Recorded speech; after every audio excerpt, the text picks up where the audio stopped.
ഒത്തിരി സ്വപ്നങ്ങൾ സീരിയലിൻ്റെ ഏറ്റവും പുതിയ എപ്പിസോഡ് റിവ്യൂയിലേക്ക് എല്ലാ കൂട്ടുകാർക്കും സ്വാഗതം. അങ്ങനെ വർഷ ശ്രീനാഥിനെ തിരക്കി ശ്രീയുടെ വീട്ടിലെത്തുന്ന സമയത്താണ് ഈ ശ്രീ അവിടുന്ന് ആരോടും പറയാതെ എങ്ങോട്ടോ പോകുന്നുണ്ട്. അത് കൂട്ടുകാരനോട് പോലും പറയുന്നില്ല. എന്നാൽ വർഷ അത് വിശ്വസിക്കാതെ ശ്രീയുടെ വീട്ടിലെല്ലാം കയറി പരിശോധിക്കുന്നുണ്ട്. അങ്ങനെ വർഷയെ തിരക്കി വന്ന അഭിരാമിയും വിവേകും അറിയുന്നത് ശ്രീ എങ്ങോ നാട് വിട്ടുപോയ കാര്യം അറിയുന്നുണ്ട്. ശ്രീ ഈ നാട് വിട്ടു പോയതറിഞ്ഞ് അഭിരാമിക്കാണെങ്കിൽ വിഷമവും ദേഷ്യവും സഹിക്കാൻ വയ്യാതെ അഭിരാമി വർഷയോട് ദേഷ്യപ്പെടുന്നുണ്ട്.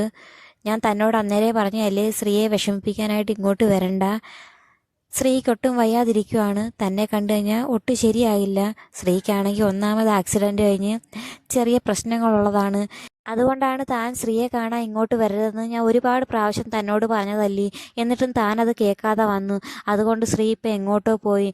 താൻ എത്ര പറഞ്ഞിട്ടും കേൾക്കാഞ്ഞതുകൊണ്ടാണ് ഈ പ്രശ്നം ഉണ്ടായെന്ന് പറഞ്ഞുകൊണ്ട് അഭിരാമി വർഷയോട് ദേഷ്യപ്പെടുന്ന സമയത്ത് വർഷയെ ചേർത്ത് പിടിച്ചുകൊണ്ട് തന്നെ വിവേക് പറയുന്നുണ്ട്, ഇതിനെല്ലാം കാരണക്കാരി താൻ ഒരാൾ മാത്രമാണ്.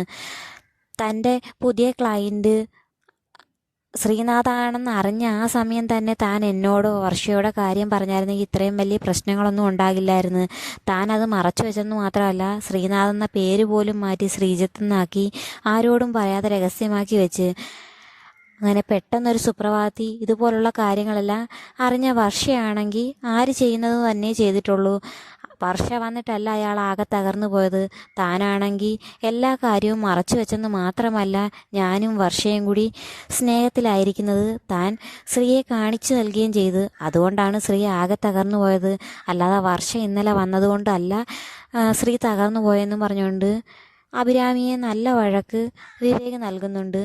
എന്നിട്ട് വിവേകാണെങ്കിൽ വർഷയും വിളിച്ചുകൊണ്ട് ആ വീട്ടിൽ നിന്ന് പോവുകയും ചെയ്യുന്നുണ്ട്. ആ സമയത്ത് ശ്രീയുടെ കൂട്ടുകാരനും പറയുന്നുണ്ട്, താൻ ഒറ്റ ഒരാളെ ഞാൻ കുറ്റം പറയുകയുള്ളൂ. താനാണ് ഈ പ്രശ്നം ഇത്രയും വഷളാക്കിയത്. താൻ ഒരാൾ മാത്രമാണ്. താനാണ് യഥാർത്ഥത്തിൽ വർഷയെയും വിവേകിനെയും ശ്രീയെയും ഒരുപോലെ ചതിച്ചത്. അതുകൊണ്ട് താൻ ഇനി യാതൊരു വർത്തമാനവും പറയാൻ തനിക്ക് യാതൊരു അർഹതയില്ലെന്നും പറഞ്ഞുകൊണ്ട് കൂട്ടുകാരനും അബിയോട് ദേഷ്യപ്പെടുന്ന സമയത്ത് അഭിരാമി ആകെ വിഷമിക്കുന്നുണ്ട്. അങ്ങനെ ആകെ വിഷമിച്ച് അഭിരാമി പുറത്തേക്ക് വരുന്നതായിട്ട് കാണിക്കുന്നുണ്ട്. ഇതേ സമയത്താണെങ്കിൽ വർഷയും വിവേകും അഭിരാമി എങ്ങോട്ടോ പോയത് കണ്ട വസുന്ധരയ്ക്കാണെങ്കിൽ എന്താണ് നടക്കുന്നതെന്നറിയാൻ നേരെ അഞ്ജുവിനെ വീട്ടിലേക്ക് വിളിച്ചു വരുത്തുന്നുണ്ട്. എന്നാൽ ശിവയെ വീട്ടിലേക്ക് വിളിച്ചു വരുത്തുന്നതും ഇല്ല. അങ്ങനെ അഞ്ജുവിനോട് കാര്യങ്ങളെല്ലാം തിരക്കുന്നുണ്ട്. എന്തിനാണ് വർഷ ഇപ്പം വിവാഹം വേണ്ടെന്ന് തറപ്പിച്ച് പറഞ്ഞത്, അതിൻ്റെ കാര്യം എന്താണെന്ന് അറിയണമെന്ന് വസുന്ധര പറയുന്നുണ്ട്. ആ സമയത്ത് അഞ്ജു ആണെങ്കിൽ കാര്യം പറയുന്നുണ്ട്. വർഷയുടെ ശ്രീയേട്ടൻ തിരികെ വന്ന് ആൻറ്റി മുമ്പ് ആഗ്രഹിച്ചതും അതുപോലെ തന്നെ പ്രാർത്ഥിച്ചതുമല്ലേ, ആൻറ്റിയുടെ പ്രാർത്ഥന ഫലിച്ചെന്ന് തോന്നുന്നു. ശ്രീ തിരികെ വന്ന് അത് കേൾക്കുന്ന വസുന്ധരയ്ക്കാണെങ്കിൽ ആകെ വിഷമവും ദേഷ്യവും വന്നിട്ട് പറയുന്നുണ്ട്, ആ സമയത്ത് വർഷ വിവാഹം വേണ്ടെന്ന് പറഞ്ഞതിൻ്റെ കാര്യം എനിക്കിപ്പോഴാണ് മനസ്സിലായത്. വർഷ എപ്പോഴും എൻ്റെ മകനെ ഒരു രണ്ടാം തരക്കാരനാക്കാനാണ് ശ്രമിക്കുന്നത്. വർഷയ്ക്ക് എപ്പോഴും സ്നേഹം ശ്രീയോടാണല്ലേ എന്ന് പറയുന്ന സമയത്ത് അഞ്ജു പറയുന്നുണ്ട്, അല്ല, വർഷയ്ക്ക് ശ്രീയേട്ടനോടുള്ളത് വെറും ഒരു കമ്മിറ്റ്മെൻറ്റ് മാത്രമാണ്. യഥാർത്ഥ പ്രണയം വിവേകിനോടാണെന്ന് പറയുന്ന സമയത്ത് എനിക്കൊന്നും കേൾക്കണ്ട. വർഷ ഇപ്പോഴും എൻ്റെ മകനെ ഒരു രണ്ടാം തരക്കാരനാക്കുന്നത് ഒട്ടും ശരിയായ കാര്യമല്ല. അതുകൊണ്ട് തന്നെയാണ് ഈ വിവാഹം വേണ്ടെന്ന് ഞാൻ ആദ്യമേ എൻ്റെ മകനോട് പറഞ്ഞത്. എന്നിട്ടും അവൻ അത് കേട്ടില്ല. ഇപ്പം കണ്ടില്ലേ എന്ന് പറഞ്ഞുകൊണ്ട് വസുന്ധര ദേഷ്യത്തോടെ പോകുന്നുണ്ട്. ആ സമയത്ത് എന്ത് ചെയ്യണമെന്നറിയാതെ അഞ്ചു പകച്ച് നിൽക്കുന്ന സമയത്ത് ധനപാലം പറയുന്നുണ്ട്, അവൾ പെട്ടെന്നുള്ള ദേഷ്യത്തിന് അങ്ങനെ പറഞ്ഞാണ്. മോള് പേടിക്കണ്ട, എല്ലാ കാര്യങ്ങളും ഞാൻ കോംപ്രമൈസ് ആക്കാം. ഞാൻ പോയി വസുന്ധരയെ സമാധാനിപ്പിക്കാം, മോള് പൊക്കോന്നും പറഞ്ഞുകൊണ്ട് അഞ്ജുവിനെ പറഞ്ഞയക്കുന്നുണ്ട്. അങ്ങനെ വീട്ടിലെത്തിയ അഞ്ജുവിനോട് ശിവ കാര്യം ചോദിക്കുന്നുണ്ട്, എന്തിനാണ് ആൻറ്റി തന്നെ വിളിച്ചു വരുത്തിയത്, വർഷയുടെയും വിവേകിൻ്റെയും കാര്യം തിരക്കാനല്ലയോ എന്ന് ചോദിക്കുന്നുണ്ട്. അന്നേരം അഞ്ജു പറയുന്നുണ്ട്, അതിന് തന്നെയാണ് വിളിച്ചത്, ഞാൻ ശ്രീ വന്ന കാര്യം പറയുകയും ചെയ്തെന്ന് പറഞ്ഞ്. താൻ എന്തായാലും അത് പറയണ്ടായിരുന്നു, നമ്മുടെ വായിൽ നിന്ന് തന്നെ അത് വീഴണ്ടായിരുന്നെന്ന് ശിവ പറയുന്ന സമയത്ത് എനിക്കാണെങ്കിൽ രഹസ്യം മറച്ചു വെക്കാൻ കഴിവില്ലെന്ന് തനിക്കറിഞ്ഞൂടെ, എന്നോട് ഇങ്ങനെ ഒക്കെ ചോദിച്ചു കഴിഞ്ഞപ്പോൾ എൻ്റെ വായിൽ നിന്ന് അങ്ങനെ പോയി എന്ന് അഞ്ജു പറയുന്ന സമയത്ത്, അതുകൊണ്ടാണ് ആൻറ്റി എന്നെ വിളിക്കാത്തത്. ഞാനും കൂടി ഉണ്ടായിരുന്നെങ്കിൽ എന്തെങ്കിലും പറഞ്ഞ് ഞാൻ വിഷയം മാറ്റുമെന്ന് ആൻറ്റിക്ക് അറിയാം. അതുകൊണ്ട് തന്നെയാണ് ആൻറ്റി എന്നെ വിളിക്കാതെ തന്നെ വിളിച്ചതെന്ന് പറയുകയും ചെയ്യുന്നുണ്ട്. എന്നിട്ട് ശിവയാണെങ്കിൽ ആകെ ടെൻഷൻ അടിച്ച് ഫോൺ എടുത്ത് വിളിക്കുന്നുണ്ട്. ഇവിടുന്ന് പോയ ആരുടെയും വിവരവും ഇല്ല. വർഷയെ വിളിച്ചിട്ടും അതുപോലെ തന്നെ അബിയെയും വിവേകിനെയും വിളിച്ചിട്ട് ആരും ഫോൺ എടുക്കുന്നില്ല. എന്തായെന്ന് അറിയാൻ വയ്യാതെ അവരങ്ങനെ ടെൻഷൻ അടിച്ചിരിക്കുന്നുണ്ട്. അതേ സമയത്ത് വിവേകും വർഷയും തിരിച്ചു വരുന്നുണ്ട്. അങ്ങനെ കാറിൻ്റെ സൗണ്ടൊക്കെ കേട്ട് അഞ്ജു ശിവയും പുറത്തേക്ക് വരുന്നുണ്ട്. ആ സമയം വിവേക് വർഷയോട് ചോദിക്കുന്നുണ്ട് തൻ്റെ തീരുമാനം എന്താണെന്ന്. താൻ ഇതുവരെയും പറഞ്ഞില്ല, മമ്മിയോട് ഞാൻ എന്തു പറയണമെന്ന് വർഷയോട് ചോദിക്കുന്നുണ്ട്. അന്നേരം വർഷ പറയുന്ന എനിക്കൊന്നും പറയാൻ പറ്റാത്ത സാഹചര്യമാണ്, എന്നോടിപ്പോൾ ഇങ്ങനൊന്നും ചോദിക്കരുതെന്ന് വർഷ പറയുന്ന സമയത്ത് വിവേക് പറയുന്നുണ്ട് തനിക്ക് യഥാർത്ഥത്തിൽ സ്ത്രീയെ വിവാഹം കഴിക്കാനാണ് ഇഷ്ടമെങ്കിൽ സ്ത്രീ എവിടെയാണെങ്കിലും കണ്ടുപിടിച്ച് നിങ്ങളുടെ വിവാഹം ഞാൻ നടത്തിത്തരും.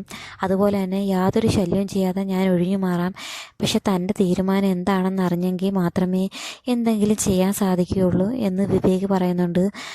ആ സമയത്ത് വർഷ പറയുന്നുണ്ട് ഞാൻ എന്തായാലും ഇന്ന് വസുന്ധര ആൻറ്റിയോട് കാര്യങ്ങളെല്ലാം തുറന്നു പറഞ്ഞിട്ടുണ്ട്.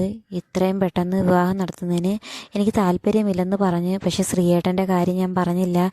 അതെന്തായാലും വിവേക് തന്നെ പറഞ്ഞാൽ മതി. ആ സമയത്ത് വിവേക് പറയുന്നുണ്ട് എനിക്കിനി അത് പറയാൻ വയ്യ, ഇനി എന്തായാലും പറഞ്ഞല്ലേ പറ്റൂ, ഞാൻ തന്നെ പറയാമെന്ന് പറയുന്നുണ്ട്. അത് കേട്ടോണ്ട് അഞ്ജു അങ്ങോട്ടേക്ക് വന്നിട്ട് പറയുന്നുണ്ട് ശ്രീ വന്ന കാര്യം ഞാൻ ആൻറ്റിയോട് പറഞ്ഞെന്ന് പറയുന്നുണ്ട്. അന്നേരം വിവേക് പറയുന്നുണ്ട് അത് നന്നായി, ഇനി ഞാനായിട്ട് പോയി മമ്മിയുടെ വായിരിക്കുന്ന കേൾക്കണ്ടല്ലെന്ന് വിവേക് പറയുകയും ചെയ്യുന്നുണ്ട്. എന്തായാലും തൻ്റെ തീരുമാനം എന്താണെന്ന് വെച്ചാൽ തുറന്നു പറയണം എന്ന് പറയുന്ന സമയത്ത് വർഷയാണെങ്കിൽ വിഷമിച്ച് അകത്തേക്ക് പോകുന്നുണ്ട്. ആ സമയത്ത് അഞ്ജു പറയുകയും ചെയ്യുന്നുണ്ട് ആൻറ്റി അന്നേരം പറഞ്ഞ് എൻ്റെ മകനെ ഒരു രണ്ടാം തരക്കാരനാക്കുവാണ് വർഷയെന്ന് പറയുന്നത് കേട്ടിട്ടാണ് വർഷ വിഷമിച്ച് അകത്തേക്ക് പോകുന്നത്. ആ സമയത്ത് അഞ്ജുവിനോട് ശിവയോടും വിവേക് പറയുന്നുണ്ട് വർഷ ആകെപ്പാടെ വിഷമിച്ച് തളർന്നിരിക്കുകയാണ്, നിങ്ങളായിട്ട് ഇനി ഒന്നും പറഞ്ഞ് അവളെ വിഷമിപ്പിക്കണ്ട, ഇതെല്ലാം മാറിക്കഴിയുമ്പം നമുക്ക് എന്തെങ്കിലും ചോദിച്ച് തീരുമാനത്തിലെത്താമെന്ന് വിവേക് പറയുന്നുണ്ട്. അങ്ങനെ വർഷയെ സമാധാനിപ്പിക്കാനായിട്ട് അഞ്ജു അകത്തേക്ക് കയറി പോകുന്നുണ്ട്. അന്നേരം ശിവ ചോദിക്കുന്നുണ്ട് നിങ്ങളുടെ കൂടെ വന്ന അഭി എന്തിയെന്ന്. അന്നേരം വിവേക് പറയുന്നുണ്ട് ശ്രീ ഇവിടുന്ന് നാട് വിട്ടു പോയി, എങ്ങോട്ടാ പോയെന്ന് കൂട്ടുകാരന് പോലും അറിയില്ല. അങ്ങനെ അത് അറിഞ്ഞതിന് ശേഷം അഭി ആകെ തളർന്നു പോയി. അഭി ആണെങ്കിൽ ഞങ്ങളുടെ കൂടെ വരാനായിട്ട് കൂട്ടാക്കിയില്ല, അവിടെ തന്നെ നിൽക്കുവാണ്. ആ സമയം ശിവ പറയുന്നുണ്ട് എന്നാലും നിങ്ങൾ അവളെയും കൂടെ കൂട്ടിക്കൊണ്ട് വന്നാൽ മതിയായിരുന്നു എന്ന് പറയുന്ന സമയത്ത് വിവേക് പറയുന്നുണ്ട് ഇതുപോലുള്ള പ്രശ്നമെല്ലാം വഷളാക്കിയത് അഭിയാണ്, അതിൻ്റെ കുറ്റബോധവും അഭിക്കുണ്ട്, അതുകൊണ്ടാണ് അഭി ഞങ്ങളോട് വരാഞ്ഞെന്ന് വിവേക് പറയുകയും ചെയ്യുന്നുണ്ട്.